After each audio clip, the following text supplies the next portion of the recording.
অৰুণাচলত কাম কৰিবলৈ গৈ অচিন ৰোগত আক্ৰান্ত দুই ভাতৃক লাগে অকণমান সহায়। অৰুণাচলত কাম কৰিবলৈ গৈ অচিন ৰোগত আক্ৰান্ত হ'ল কলিয়াবৰৰ দুই ভাতৃ। দুই ভাতৃৰ উন্নত চিকিৎসাৰ বাবে এতিয়া প্ৰয়োজন হৈছে অধিক ধনৰ। সেয়ে সকলোৰে পৰা অকণমান আৰ্থিক সহায় বিচাৰি কাটৰ আহ্বান জনাইছে। হয়, দুজন সুঠাম যুৱক সম্পৰ্কত ককাই ভাই। এই দুই যুৱক কলিয়াবৰ ফকুৱামাৰীৰ অতিকৈ দৰিদ্ৰ আব্দুল ছত্তৰৰ পুত্ৰ মেৰাজুল ইছলাম আৰু চিৰাজুল ইছলাম।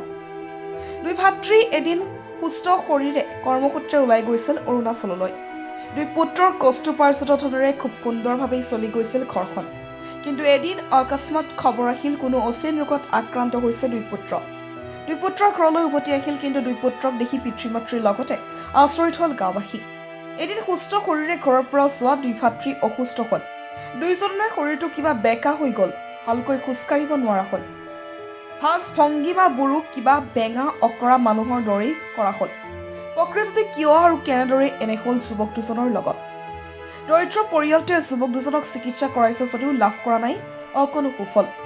ডক্তৰী চিকিৎসাৰ লগতে কবিৰাজৰো কাষ চাপিছে পৰিয়ালটো। এক কথা, দুই পুত্ৰক সুস্থ কৰি তুলিবলৈ যোনে যি পৰামৰ্শ দিছে সকলো কৰিছে, কিন্তু লাভ কৰা নাই অকণো সুফল। দুই পুত্ৰৰ চিকিৎসাৰ নামত ঘৰৰ হাঁহ কুকুৰা গৰু ছাগলী বেচি তহিলং কৰিলে পৰিয়ালটিয়ে, কিন্তু আজিও সুস্থ হৈ নুঠিল দুই ভাতৃ। চিকিৎসকে উন্নত চিকিৎসাৰ বাবে বাহিৰলৈ নিবলৈ পৰামৰ্শ আগবঢ়াইছে যদিও অৰ্থৰ অভাৱত নিব পৰা নাই পৰিয়ালটিয়ে। এতিয়া উপায়ন্তৰ হৈ সংবাদ মাধ্যমৰ জৰিয়তে অসমবাসী ৰাইজৰ পৰা কিছু আৰ্থিক সহায় বিচাৰিছে দুৰ্ভগীয়া পৰিয়ালটিয়ে। যদি কোনো হৃদয়বান লোকে অতিকৈ দৰিদ্ৰ এই দুই ভাতৃৰ চিকিৎসাৰ বাবে কিছু সাহায্য আগবঢ়াব বিচাৰে তেনেহ'লে 9706959313 নম্বৰত যোগাযোগ কৰিবলৈ অনুৰোধ জনাইছে পৰিয়ালটিয়ে, অথবা পিতৃৰ নামত থকা অসম গ্ৰামীণ বিকাশ বেংকৰ একাউণ্টতো আৰ্থিকভাৱে সহায় আগবঢ়াব পাৰিব। বেংক একাউণ্ট সবিশেষ হৈছে একাউণ্ট নম্বৰ 725029006875 আৰু IFSC কোড হৈছে PUNB0RRBAGB। আপোনাসৱৰ অকণমান সহায় হয়তো অচিন ৰোগত আক্ৰান্ত দুই ভাতৃৰ চিকিৎসাৰ ক্ষেত্ৰত কিছু আশীৰ্বাদ হ'ব। দুৰ্ভগীয়া পিতৃ মাতৃৰ দুচকুলৈ পুনৰ পোহৰ ঘূৰি আহিব। আপোনাৰ 1 বছৰমান আগত ল'ৰাকেইটা ভালেই আছিলে। ইয়াতে আমাৰ ঘৰৰ ওচৰতে মানে দেখোঁতে আমি চকুৰ আগতে চাইছোঁ ভাল ল'ৰাকেইটা ঘূৰি ফুৰিছে। এদিন ফটককৈ গ'লগৈ দুখীয়া পৰিয়ালটো, দুখীয়া মানুহ গৈছিলে অৰুণাচল কামত গৈ পেলাই ফটককৈ ফোন আহিলে যে আপোনাৰ ল'ৰা দুটা এনেকুৱা হৈ গ'ল, যে আপুনি কিবা এটা কৰি পেলাই সিহঁতক লৈ যাওক, ঘৰত কাম কৰিব নোৱাৰে।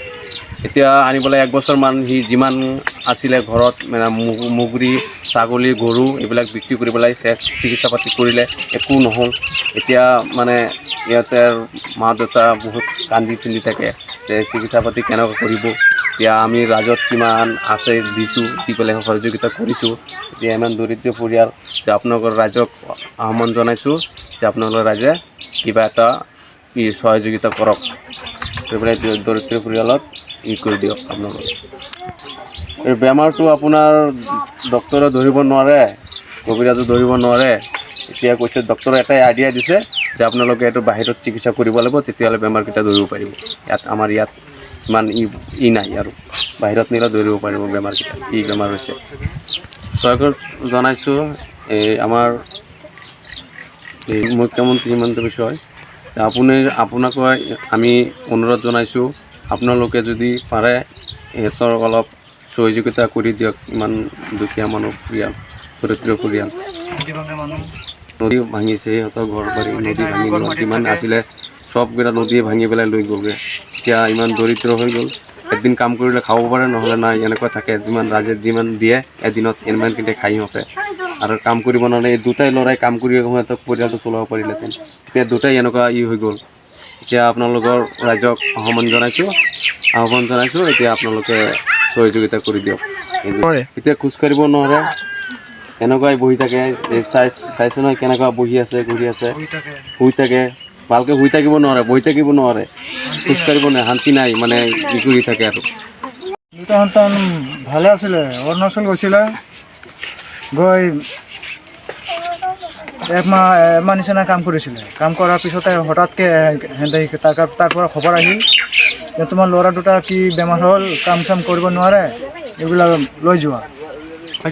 পিছতে মই কৈছোঁ আৰে মোৰ ঘৰৰ পৰাতো ভালেই গৈছে, এতিয়া বেমাৰ কেনেকৈ হ'ল, আগৰ তেনেকৈ আছিলে নেকি? মই কৈছোঁ না, আগতে তেনেকুৱা নাছিলে, কোনো ধৰণৰ বেমাৰ নাছিলে, আৰু তো কেইবাৰমান গ'ল, সিহঁতে কাম কৰি আহিল, ভালেই আহিল, এইবাৰ কি হ'ল? পিছতে দেখোঁ সঁচাকৈ মই সিহঁতে ভিডিঅ' কল কৰি দেখালে, সিহঁতে দুটাও বেকি গ'ল। এইটো কমৰ বেকাই হৈ গ'ল, এইটো গাৰ বেকা হৈ গ'ল, ডিঙি বেকাই হাতে খোজকাঢ়ে, যাব নোৱাৰে। পিছতে মই কৈছোঁ তই ঘৰত পঠাই দিয়ক, তেতিয়া অৰুণাচলৰ পৰা ঘৰত পঠাই দিলে। পিছতে মই আহি চিকিৎসা কৰিছোঁ, কবিৰাজ ধৰিছোঁ, ডক্টৰ দেখালোঁ, ডক্টৰ বেজি দিলে, কৈছোঁ ভাল হৈ যাব। কোনো ক'ত একো হোৱা নাই। কবিৰাজক দেখাইছোঁ, কবিৰাজে ভাল হৈ যাব কৰি এতিয়া এনেকৈ এটা 2 দিন কৰি বছৰ হৈ গ'ল।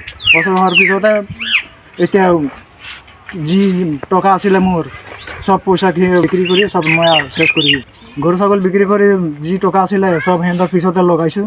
2 ভাই ককায়ক, কবিৰাজক দিছোঁ, ডাক্তৰক দিছোঁ, কোনো কাম নহ'ল। কিয়নো মই দিন হাজিৰা কৰি খাওঁ, মজুৰি কৰি খাওঁ, এতিয়া মই উপায় নাইকিয়া হৈ গ'ল। এতিয়া মই চলিবলৈ টকা পইচা চব আদায় হৈ গ'ল। এতিয়া সিহঁতে এটা সহায় সহযোগ কৰিবলৈ আপোনাৰ ৰাইজৰ ওচৰত অনুৰোধ জনালোঁ, অলপ সহায় সহযোগ যাতে কৰে। এতিয়া ডাঙৰ গুৱাহাটী লৈ গ'লেতো বহুত টকাৰ দৰকাৰ, এতিয়া ইমান টকা মই ক'ত পাওঁ?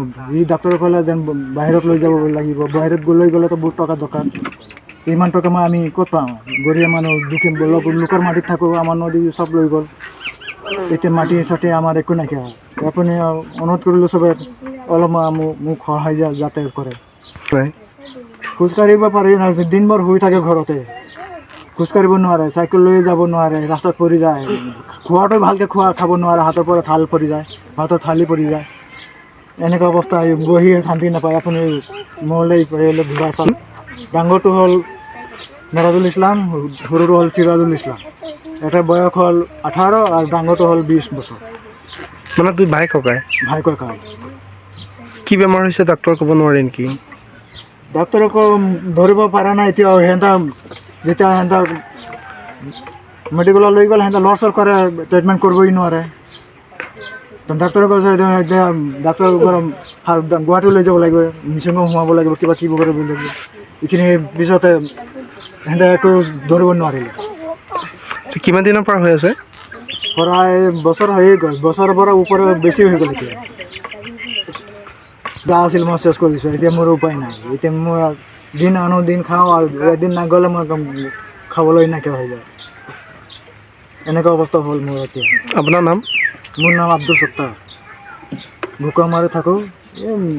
মোৰ সৰু মাটি কাটা মাটি দিছে, তাতে থাকি আছোঁ। আৰু নিজৰ মাটিতো নদীয়ে চব লৈ গ'ল। 8 বিঘা মাটি আছিলে, চব নদীয়ে লৈ গ'ল। চবক অনুৰোধ কৰিছোঁ যাতে মোক ল'ৰা দুটাক সহায় কৰে, এইটো চবৰ অনুৰোধ কৰিলোঁ আৰু।